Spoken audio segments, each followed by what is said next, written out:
13. Saya berikan tema hari ini adalah menyala.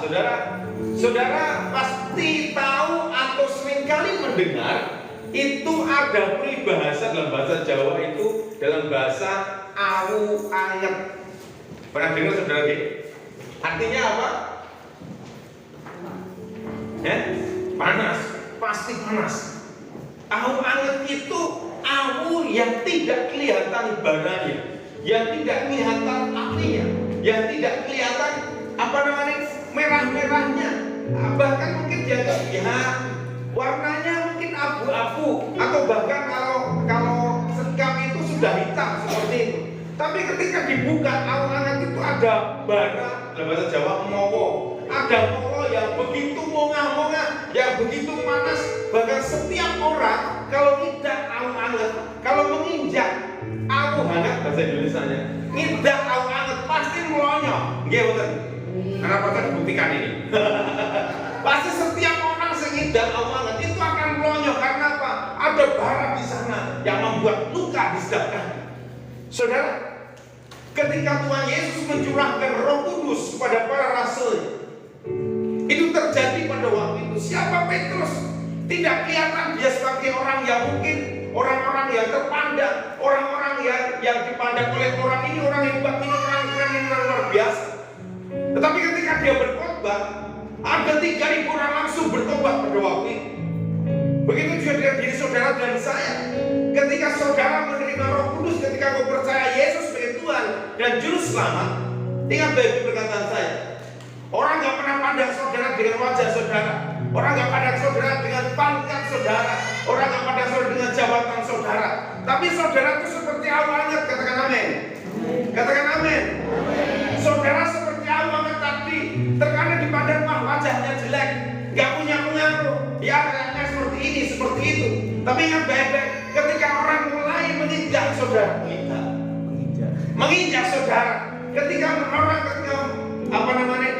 dia akan menyinggung saudara, mereka akan penasaran. Karena apa? Karena ada Roh Kudus dalam hidup saudara. Katakan amin. Ada Roh Kudus selalu membuat saudara itu kuat, hebat, menyala terus imanmu. Karena Roh Kudus membuat saudara kuat. Dan saya saudaraku, ini loh yang saya maksud menyala dalam hidupku. Jika beberapa ribu tahun yang lalu Tuhan bisa mencurahkan Roh Kudusnya pada Petrus dan kawan-kawan, mereka menyala yang luar biasa. Sampai hari ini setiap orang yang percaya ada Roh Kudus yang membuat menyala saudara. Dan ibadah Pentakosta adalah mengingatkan saudara kembali bahwa saudara punya Roh Kudus, punya Allah yang luar biasa, yang bahwa saudara menyala imanmu, menyala kuat terus dalam imanmu, kuat menghadapi setiap tantangan hidup. Ada amin? Ada amin? Belum sarapan? Belum. Haleluya. Tapi Roh Kudus memberikan saudara kekuatan. Amin. Haleluya. Nek.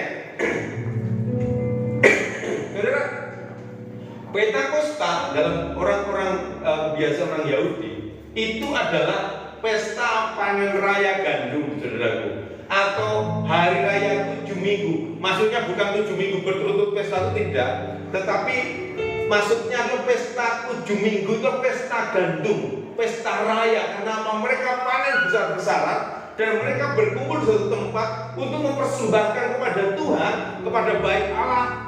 Dan selama ini di Ulangan 16 ayat 10, saudaraku, semua orang Yahudi itu kembali ke Yerusalem. Orang Yahudi itu karena pada waktu sudah tersebar, saudaraku ya. Ada yang di Mesopotamia, ada yang di Arab, ada yang di mana-mana. Mereka tersebar di sana pada waktu Pentakosta terjadi. Saudara, tapi tradisi mereka tentang perintah Tuhan, punya tradisi di Ulangan 16 ayat 10 ini, perintah Tuhan itu tetap mereka pegang teguh. Luar biasa. Puluhan tahun, ribuan tahun Musa menuliskan tentang Ulangan 16 ayat 10. Bagaimana ketika panen raya orang harus berkumpul mempersembahkan persembahan dalam pesta panen raya. Tetap pegang firman Tuhan. Mereka kembali ke Yerusalem, berkumpul di sana. Saya berandai-andai sekarang, saudara. Jadi gak salah jika banyak gereja sekarang ini ada namanya ibadah unduh-unduh. Karena ada tradisi Ulangan 16 ayat 10 tentang pesta panen raya gandum, yaitu pesta 7 minggu maksudnya. Saya ketika membaca ini, pikiran saya berimajinasi, bukan imajinasi enggak, tapi imajinasi yang saya melihat sekarang ini. Orang pesta itu biasanya senang-senang. Ya betul. Ada nggak pesta dengan tangis-tangisan? Halo? Nggak ada ya? Wong pesta masih senang-senang. Mungkin ya ada satu dua. Ketika kita pesta saya rupanya bertanduk. Sampai. Mereka apa? Selain nyumbang, sok-sokan pesta barang. Nah orang tunda biasanya. Jadi orang-orang ketika pesta, saya yakin mereka semuanya senang, wajahnya sumringah. Karena apa? Karena sedang panen. Setiap orang yang panen ketika pesta, saudaraku ya, kalau sekarang ini ketika dia pesta pasti nanggap sesuatu. Ya betul. Halo. Ya ora. Enek sing nanggap dangdut, enek sing nanggap pireng, enek sing nanggap reog, enek sing nanggap wayang, enek sing nanggap umur yo. Toprak. Dicek begini, toprak ya. Kenapa seneng-seneng? Aku tak nyeneng ke anakku seperti itu. Aku tak nyeneng ke sebenarnya putuku, aku tak nyeneng sesaudaraku dengan menanggap ini supaya senang-senang seperti itu. Dan pada waktu itu saya meyakini saudaraku ya, karena berkumpul seperti itu pasti hiburan ya. Orang kita oke. Pasti ada orang yang menangis, ya betul. Gak mungkin mereka hanya duduk diam terus ngobrol seperti itu. Rasa enggak juga. Nah saudaraku, pada waktu itu orang Israel sudah tersebar dan sudah menjadi bangsa-bangsa dan bahasanya sudah berubah. Saudara, siapa yang pernah menjadi seorang perantau? Saya di sini menjadi seorang perantau. Yang keluar Pulau Jawa mungkin yang pernah menjadi seorang perantau. Atau ini pernah gitu? Dia pernah juga. Saya belum. Oh, dari Karo ke Jawa merantau juga. Nah saudara, suatu ketika pada tahun 2003 saya diutus sama STTJKI untuk menjadi tim promosi STTJKI Kalimantan Barat. Ngomongnya semuanya nggak ada bahasa Jawa, bahasa Dayak, nggak tahu budaya budaya orang Mudeng Putih, semuanya orang Dayak. Jadi di kepala saya, di pikiran saya itu bahasanya bahasa sana saya nggak mudeng semuanya kecuali bahasa Indonesia, saudara. Ya kami berkomunikasi dengan bahasa Indonesia. Nah, beberapa hari kami berjalan, kami 2 minggu di sana. Jalan ke sangat jauh sekali. Suatu ketika di tengah hutan ada orang yang kecilnya dengan kaki lebih besar lagi, ketemu dengan kami dengan rombongan karena kami jalan kaki. Aku jadi seperti itu. Langsung dia bertanya seperti ini, badai tidak putih mas, seperti itu. 2 minggu kami nggak pernah mendengar orang bahasa Jawa. Tiba-tiba dia berkata, badai tidak putih mas, seperti itu. Kami loncat juga gitu seperti itu. Karena apa? Weh, tenang, Jawa nih gini. Ini tengah hutan, ada orang Jawa sebenarnya. Kami kagetnya minta ampun. Nah, ini terjadi ketika Roh Kudus itu mengurapi para rasul. Para rasul itu berkata-kata dalam bahasa mereka, supaya mereka tahu tentang karya Roh Kudus dalam hidup mereka. Karena mereka sudah menjadi bangsa-bangsa, sudah menjadi bangsa Arab, menjadi bangsa Mesopotamia, bahasa-bahasa yang lain sudah bahasa Israel. Bahasanya sudah berubah. Tiba-tiba mereka berubah seperti itu. Ini yang saya gambarkan tadi, saudara. Betapa saya kaget pada waktu ketika dia berbahasa Jawa. Padahal saya di Kalimantan di tengah hutan pada waktu itu. Saudara, ini terjadi 2000 tahun yang lalu. Ketika Yesus menyatakan dalam Roh Kudus tadi, sehingga setiap orang mendengar itu tahu maksud Yesus itu apa, bahwa dia ada di dunia ini untuk menebus setiap dosa saudara dan saya. Katakan amin. Nah, mari perhatikan hari ini. Ketika itu terjadi sebelum Pentakosta, saudaraku ya, ini terjadi Pentakosta ketika Roh Kudus melawat mereka dalam api, dalam hal yang luar biasa spektakuler tadi. Ada pertobatan yang luar biasa. Tapi sebelum Pentakosta, mari perhatikan yang pertama nih.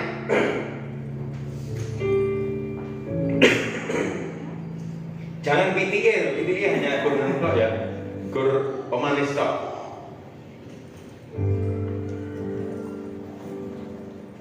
Mari perhatikan di dalam yang pertama, Kisah Rasul 1 ayat 14.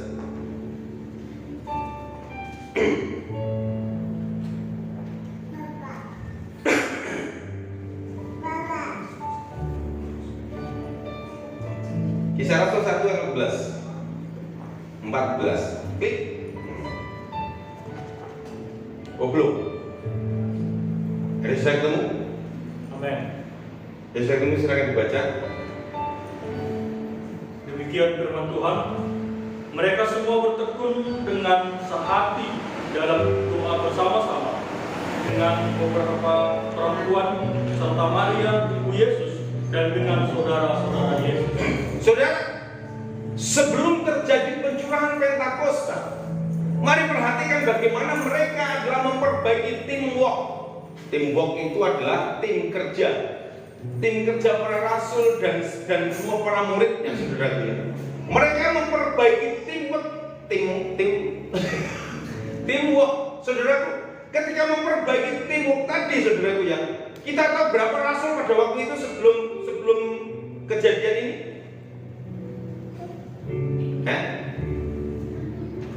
Halo? Rasulnya ada berapa rasulnya? 12. Tapi pada waktu itu ada yang berkhianat.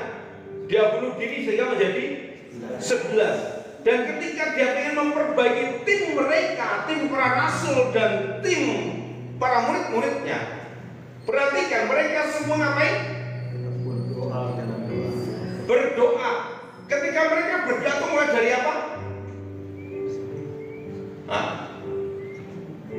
Perintah Tuhan sebelum dia naik ke surga, jangan sampai mereka pergi dari Yerusalem sebelum apa? Sebelum dicurahkan Roh Kudus. Perhatikan di sana. Dan yang mereka lakukan selama setelah Yesus naik ke surga, mereka dengan sehati dalam apa? Dalam doa bersama-sama. Sehingga banyak gereja sampai hari ini seperti gereja kita ada doa 10 hari untuk masa-masa penantian ibadah Pentakosta. Karena apa? Karena kisah para rasul sudah mengajarkan, sudah memberikan teladan. Ketika para rasul menerima Pentakosta, menerima Roh Kudus pada waktu itu, mereka bertekun dan dengan sehati bersama-sama dengan para rasul, para murid dan juga para ibu-ibu. Berarti di sana. Sehingga mereka bertekun di sana, mereka doa. Ketika mereka doa itu mereka memperbaiki hubungan. Pertanyaan buat kita, ketika kita doa, apa kita memperbaiki hubungan satu dengan yang lain? Atau bersaing bawa makanan? Wah, makananku enak. Wih, makanan ini kayak orang asin. Nah, ini saya malah kasinan seperti itu. Ada seperti itu? Enggak ya? Soalnya kawan ini ngomong. Semoga enggak ini terus lagi. Saudaraku, mereka di sana memperbaiki teamwork itu. Mereka dalam doa itu mereka sepakat memperbaiki hubungan satu dengan yang lain, saling mengampuni, saling menguatkan, saling memberikan kekuatan semangat satu dengan yang lain, bukan saling memojokkan satu dengan yang lain, tapi memperbaiki, bertekun sehati dalam doa. Mereka itu saling menguatkan satu dengan yang lain. Orang elek-elekan, orang nyenyengan, saudara. Mereka bertekun dalam doa untuk menguatkan. Tanpa ada kekuatan, ada timbuk seperti itu, tidak akan terjadi Pentakosta. Karena perintah Tuhan, jangan pernah meninggalkan Yerusalem sebelum mereka menerima Pentakosta tadi. Saudara, menangkap yang saya sampaikan hari ini. Timbuk diperbaiki, saling mengampuni, saling menguatkan, saling menegur juga. Ketika ditegur jangan sampai terus kita melengos. Wih, ini sama apa? Wih, ini. Saya akan percaya pada waktu itu yang rekonsiliasi yang paling berat itu Petrus dan Yohanes, saya percaya. Nanti kita tanya di surga kalau kita nanti mati. Karena apa? Karena Petrus dan Yohanes itu punya sama-sama kuat. Yohanes dianggap orang yang sangat dikasihi Yesus. Tapi Petrus itu sengaja berkele. Dia tuh menolak lagi. Bahkan dia juga sama-sama mengkhianati Yesus. Ketika ditanya, bukankah kamu juga muridnya Yesus? Enggak, aku kenal. Dia menyangkal Yesus pada waktu itu. Bukankah kamu murid Yesus? Enggak, gak kenal. Sampai akhirnya ada yang berkokok. Dia baru sadar, waduh Tuhan, aku tadi menyangkal Tuhan sih seperti ini. Petrus menjadi tokoh yang seorang murid yang apa ya?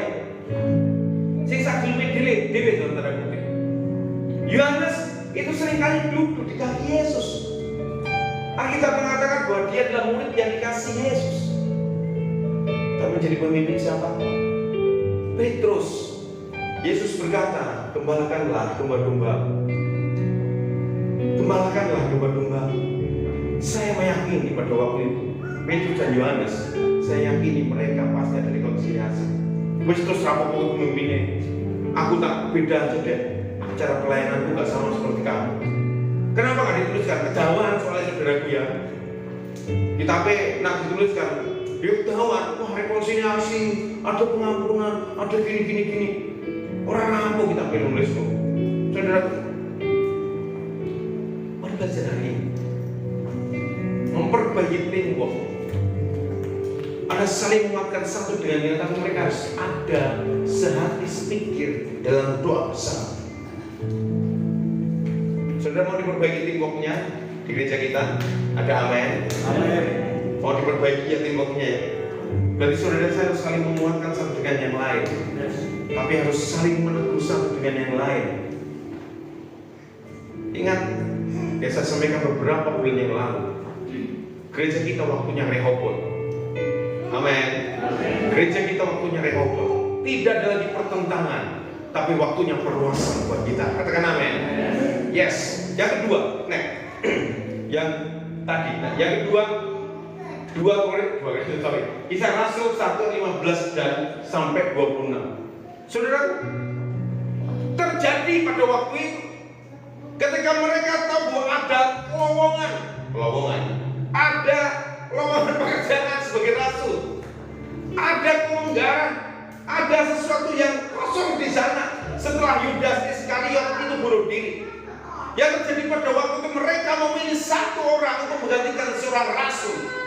Saudara, perhatikan di sana bagaimana mereka memilih seorang rasul yang berbaju rapi Tuhan untuk menggantikan Yudas Iskariot. Teamwork harus diperbaiki. Karena apa? Karena dia tahu ada satu orang yang golongan itu yang ada yang harus diisi, saudara. Terjadi pada waktu itu supaya apa? Supaya setiap mereka pergi itu berdua-dua. Mereka berpasang-pasangan. Kenapa berpasang-pasangan? Kembali ke satu tadi, harus saling menguatkan, saling menegur, saling memberikan semangat.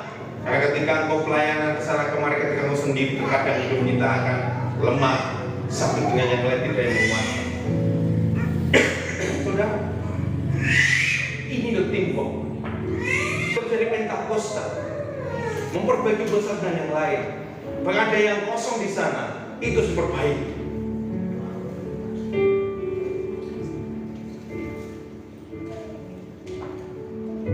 Kenapa seringkali saya ambil alih sesuatu yang kosong di sana?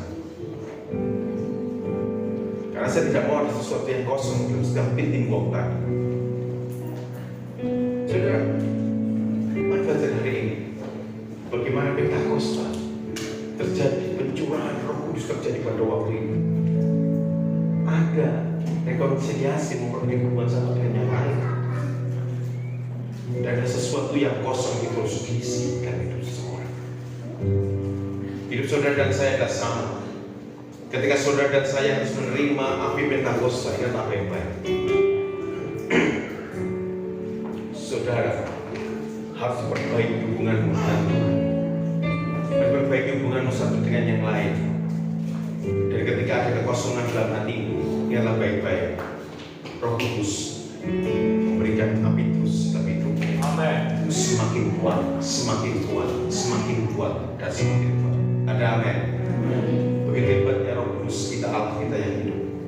Ada tunggal apa-apa dari Roh Kudus. Begitu hebatnya ketika dia mengisi setiap kosongan, dan dia tidak pernah gagal. Katakan amin. Amin. Coba tengok kanan kirimu, katakan kamu keren seperti itu. Kenapa keren saudara? Karena ada Roh Kudus selalu mengisi setiap hidupmu sehingga itu tidak pernah kosong. Ada amin. Tidak pernah kosong. Karena pada Roh Kudus dalam hidupmu memberikan kekuatan, memberikan semangat yang luar biasa. Engkau tidak pernah kosong dalam hidupmu. Ada Roh Kudus memberikan kekuatan yang baru. Amin. Yang kedua, ini yang saya maksudkan menyala. Pada waktu itu, Yesaya 6 ayat 1 sampai 8. Ini adalah ketika Yesaya diutus Tuhan untuk memberitakan kabar baik, bukan hanya kabar baik, tapi teguran pada orang Israel. Kenapa saya kembali ke perjanjian lama? Ini ada hubungannya yang luar biasa. Bagaimana tidak? Kenapa panggilan Yesaya itu di pasal 6? Padahal pasal 1 sampai pasal 5 kan masih sudah ada. Kenapa panggilnya nggak di pasal 1 saja? Tapi Yesaya panggilannya dipanggil Tuhan di pasal 6. Ini menandakan saudaraku ya, Yesaya itu tahu sebuah kebenaran. Yesaya tahu semuanya tentang Israel. Yesaya tahu tentang hukum Taurat. Yesaya tahu tentang hukum Musa. Tapi panggilan dia itu di pasal yang ke-6. Siapa yang memanggil dia? Tuhan. Lewat siapa? Serafim. Kenapa serafim? Serafim tugasnya apa? Halo.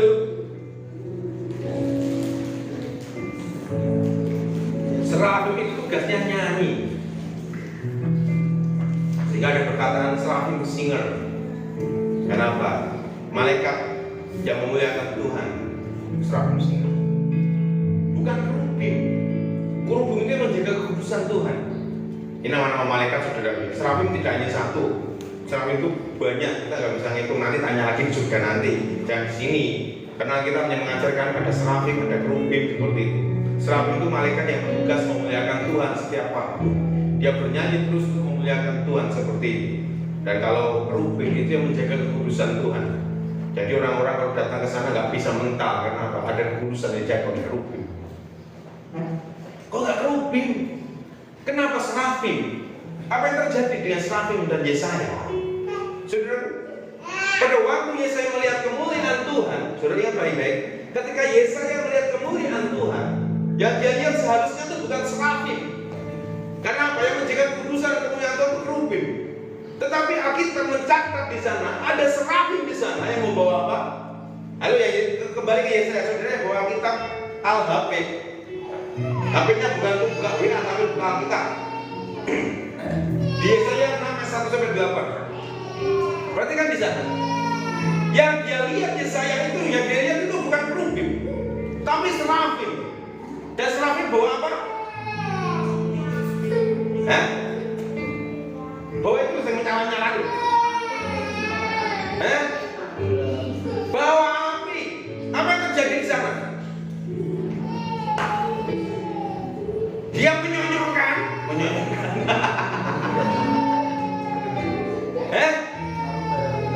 Dia menaruh bara api di mulut Yesaya. Kira-kira di logika kita panas enggak? Panas. Awalnya tadi ya, panas toh? Saudara, kenapa serafim sih kok nggak kerubim? Karena berhubungan dengan mulut Yesaya yang tidak bisa dijaga pada waktu itu. Dia tahu kebenaran tapi nggak berani mengungkapkan. Dia tahu tentang hukum-hukumnya Tuhan tapi nggak pernah berani mengungkapkan. Ketika dia ada bara api dinyonyokkan di mulutnya, ini bahasa saya supaya saudara lebih menangkap. Dinyonyokkan di mulutnya, baru dia bisa menyampaikan sebuah kebenaran pada bangsa Israel. Perhatikan di sana. Terkadang hidup kita sudah hadapan hal yang sama seperti itu. Kita tahu kebenaran, kita tahu tentang hukum-hukumnya Tuhan, tapi terkadang kita nggak berani mengungkapkan sesuatu yang benar dalam hidup kita. Kita tahu sebuah kebenaran dalam hidup kita, tapi terkadang kita nggak mau berkata tentang kebenaran. Karena apa? Ketakutan yang luar biasa. Tapi satu seperti Yesaya harus dinyonyokkan tadi loh mulutnya supaya apa? Supaya dia dikuduskan Tuhan, supaya mulutnya penuh dengan kuasa, supaya hidupnya penuh penuh dengan kuasa, menyampaikan kebenaran dengan penuh dengan kuasa. Ini terjadi bukan dibuat-buat oleh Yesaya, tapi Seraphim sendiri datang menguduskan dia. Seringkali banyak hamba Tuhan ini mencontoh ini dengan mulutnya katanya terbakar supaya dikuduskan Tuhan. Nonsense. Karena apa? Ini tidak direncanakan oleh Yesaya, tapi Tuhan sendiri merencanakan dalam hidupnya supaya dia menjadi seorang nabi yang besar. Dan itu saudara dan saya, tentang iman kita bukan sesuatu yang kita rencanakan supaya terjadi ini dan itu, tapi rencana Tuhan itu yang luar biasa dalam hidup kita, yang kita tekuni terus menerus. Ada amin. Jadi ketika saudara diangkat menjadi seorang nabi, itu bukan rencana kita yang katanya mulutnya terbakar lah, hidupnya terbakar. Nonsense. Gak ada yang kita buat-buat sendiri seperti itu. Tapi kalau baik-baik, selalu sendiri datang kepadanya. Yesaya nggak pernah minta supaya dinyunyukkan bara api di mulutnya. Yang masuk kita minta kesakitan, nggak ada loh.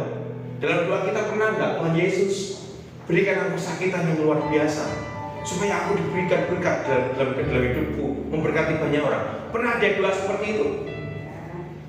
Tuhan, berikan aku luka yang sangat besar sekali supaya aku tahu betapa hebatnya luka itu. Ada yang seperti itu doanya? Halo, Tuhan, berikan aku masalah yang bertubi-tubi Tuhan supaya aku jadi orang hebat. Ada yang seperti itu? Enggak ada kan? Enggak ada seseorang yang merencanakan mulutnya dinyonyok sama api menyala-nyala seperti ini. Yesaya juga tahu sekalipun hidupnya tidak kudus, enggak ada orang yang berkata, Tuhan, nyonyokkan api di mulutku. Tuhan, mulutku pernah penuh dengan sumpah serapah. Please Tuhan, berikan baramu di mulutku. Ada seperti itu? Halo?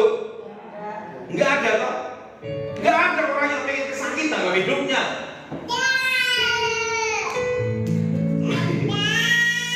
Haleluya. Saudara, dalam doa kita berkata, Tuhan berkati hidupku supaya aku jadi berkat. Tuhan berikan aku kaya raya supaya setiap aku pelayanan, aku butuh sesuatu, gak butuh orang lain dalam pendanaan. Itu doa aku, saudara. Tuhan berikan aku ABCD. Saya gak pernah berkata, Tuhan berikan aku kesakitan luar biasa. Gak ada loh. Bahkan Yabes sendiri yang namanya kesakitan. Yabes yang namanya kesakitan. Dia berkata apa? Tuhan memberkati aku, memperluas pekerjaanku, memperluas areaku, memberkati hidupku, supaya hidupku tidak kesakitan lagi. Mari camkan hari ini. Yesaya tahu hidupnya tidak memuliakan Tuhan, mulutnya penuh dengan sumpah serapah. Saya tanggapi. Seraphim datang kepadanya. Dia tujukan bara api tadi kepada Yesaya supaya dia punya keberanian untuk melakukan sebuah kebenaran dalam hidup. Berarti di sana, berapa banyak anak muda, anak-anak orang percaya sekarang yang seringkali dengan sumpah serapahnya. Apakah saudara harus seperti Yesaya? Di mulutnya harus dinyunyukkan bara api supaya aku berkata tidak yang jelek-jelek lagi, berkata yang baik-baik lagi, memberkati orang. Apa banyak orang-orang percaya sekali harus seperti Yesaya? Harus mengalami sakit yang luar biasa, baru dia sadar aku harus memuliakan Tuhan dalam hidupku. Yesaya menjadi contoh yang luar biasa, saudara, sehingga dia menerima pengurapan Tuhan yang luar biasa di sana. Saudara, Yesaya menjadi contoh dalam hidup kita semua. Kita tahu kebenaran, kita tahu Yesus, kita tahu Roh Kudus dalam hidup kita. Tapi seringkali kita tidak mempergunakan itu dalam hidup kita. Kita tahu Tuhan bersemayam dalam hidup kita, tapi seringkali kita berkata, aku kuat, aku bisa, aku hebat. Saudara, ini yang sering kita sadari menjadi anak-anak Tuhan, menjadi umat pilihan Tuhan. Seperti Yesaya yang tahu sebuah kebenaran dari pasal 1 sampai pasal 5, dia menceritakan sesuatu, tapi dia tidak pernah melakukan sebuah kebenaran dalam hidupnya. Mari kita belajar seperti Yesaya ini. Terkadang kita harus mengalami sakit yang luar luar biasa supaya saudara tahu kamu itu harusnya seperti ini, nak. Sudah? Seringkali kita tahu ada Roh Kudus dalam hidup kita, selalu menopang hidup kita. Tapi kita berkata, aku masih kuat, aku bisa melakukan ini. Aku kan orang pilihan. Saudara, menjadi orang pilihan bukan berarti kita tidak bergantung pada yang memilih kita. Ya betul. Salah satu contoh, menjadi orang pilihan tidak akan tergantung pada orang yang memilihnya. DPRD atau DPR RI, apakah hidupnya tergantung pada yang memilih dia? Enggak. Sudah. Mari hari ini kita belajar. Kita pun menjadi bangsa pilihan. Kita pun menjadi anak pilihan Tuhan, umat pilihan Tuhan. Bukan berarti kita terus sakral media menjadi umat pilihan Tuhan. Kita harus bergantung kepada hidup orang yang milik kita. Jika DPR RI dan DPR RD mereka bisa hidup yang milik apa yang dia bisa karena dipilih oleh kita. Tapi kita tidak bisa hidup pada Tuhan yang memilih kita. Ada amin. Amin. Mari belajar hari ini supaya api Pentakosta menyala terus dalam hidupmu. Amin. Perbaiki teamwork, saling mengampuni, saling membangun satu dengan yang lain, saling menguatkan. Dan ingatlah baik-baik, Roh Kudus selalu mengisi hidupmu, sehingga kau tidak pernah kekurangan. Amin.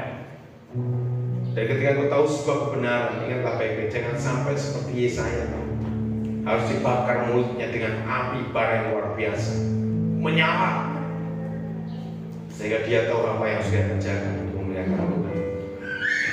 Dan hari ini, siapapun saudara yang tak baik-baik, terus ingat bahwa Roh Kudus selalu memenuhi hidupmu.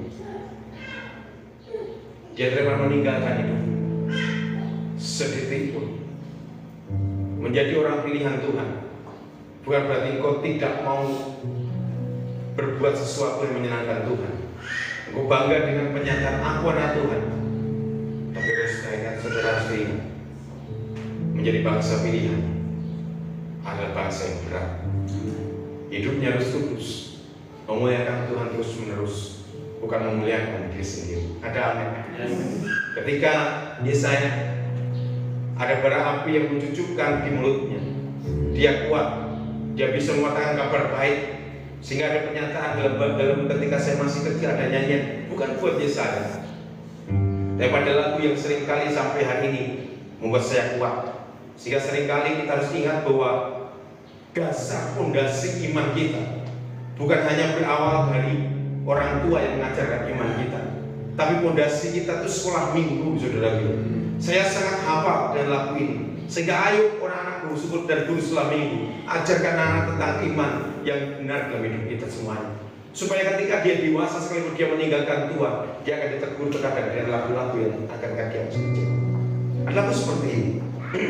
Aku pahlawan kecil, Yesus panglimaku, Tuhan di pihak kita, siapakah lawan kita? Tidak ada. Iblis itu musuh kita, iblis itu musuh kita. Dia lari sana sini, dia bilang ini itu. Iblis itu musuh kita. Yesus siapa? Yesus juru selamat kita. Yesus juru selamat kita. Dia mati di Golgota untuk menebus dosa kita. Yesus juru selamat kita. Stop dulu, jangan dibalik lagunya, saudara ya. Kalau dibalik bahaya. Jangan sampai berkata Yesus musuh kita. Tapi Yesus apa? Juru selamat kita. Kadang dasarnya jadi membuat salah. Jadi kita harus ingat, ketika imanmu diisi oleh Tuhan, dia tidak pernah kosong lagi. Saudara terangkan bahwa aku bukan hanya pahlawan kecil, tapi dia aku pahlawan iman. Katakan amin. Karena Yesus memberikan kekuatan baru terus-menerus dalam hidupmu. Ada amin. Ini kita terapkan hidup kita, bahwa saudara dan saya, ketika hidupmu mulai kosong yang baik-baik, Roh Kudus mengisi terus menerus, memenuhi hidupmu, membentuk kuat sehingga mereka total menerus. Dan saya merasakan atmosfer yang luar biasa ketika menerima api kemuliaan Tuhan yang menguduskan engkau.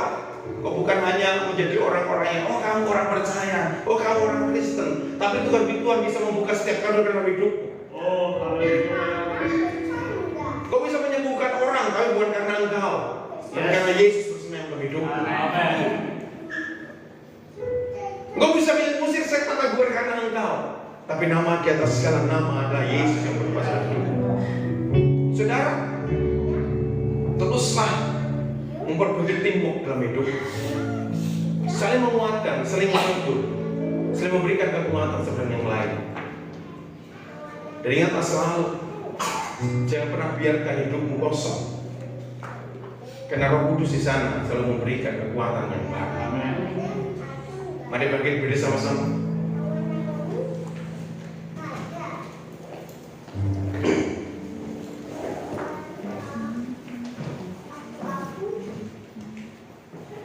Saya membawa minyak zaitun hari ini. Saya tutup mereknya supaya tidak tahu. Supaya semuanya masih hafal. Saya berdoa buat saudara. Saya sudah ingin didoakan. Saya akan maju ke depan nanti. Sebelum saya mendoakan Bapak Ibu saudara semuanya, orang tua bersama dengan anaknya, saya akan maju ke depan dan merapi anak-anak. Orang tua maju ke depan.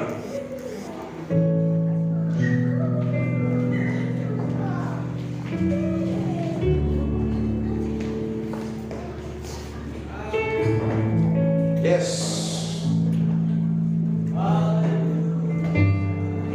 Roh Kudus mencurahkan kasih-Nya buat hidup. Roh Kudus mencurahkan hidupnya, kasih-Nya buat saudara dan saya.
Berkatilah nama ini Tuhan Yesus.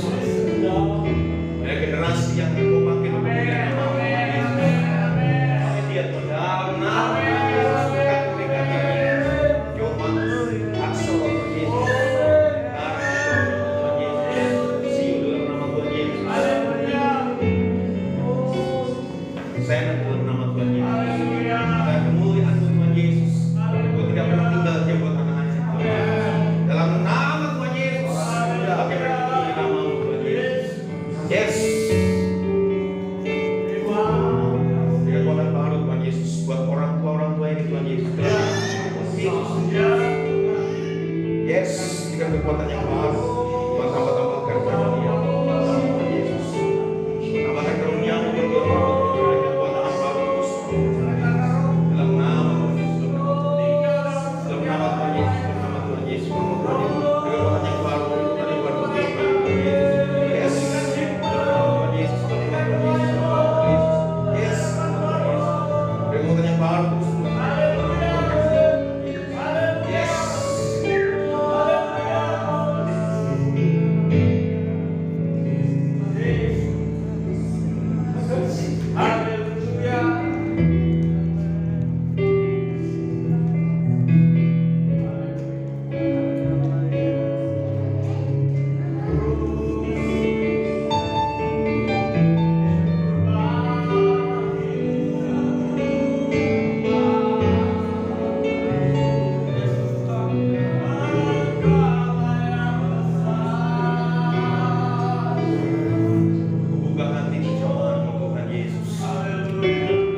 Haleluya.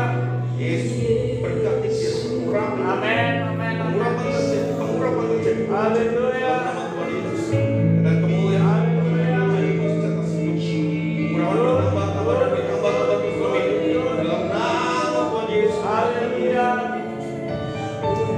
Oh, Bapa. Yes.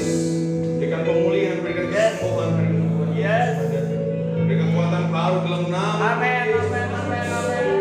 Menjadi mujizat hari ini. Oh, Pengurapan terjadi hari ini. Atas hidupnya, Haleluya. atas keluarganya. Amin. Yang luar biasa seperti Amin. kemuliaan nama. Amin. Amin. Tambah-tambahkan karunia dan membuka setiap karunia di dalam nama Tuhan Yesus. Ya. Yes, Ya.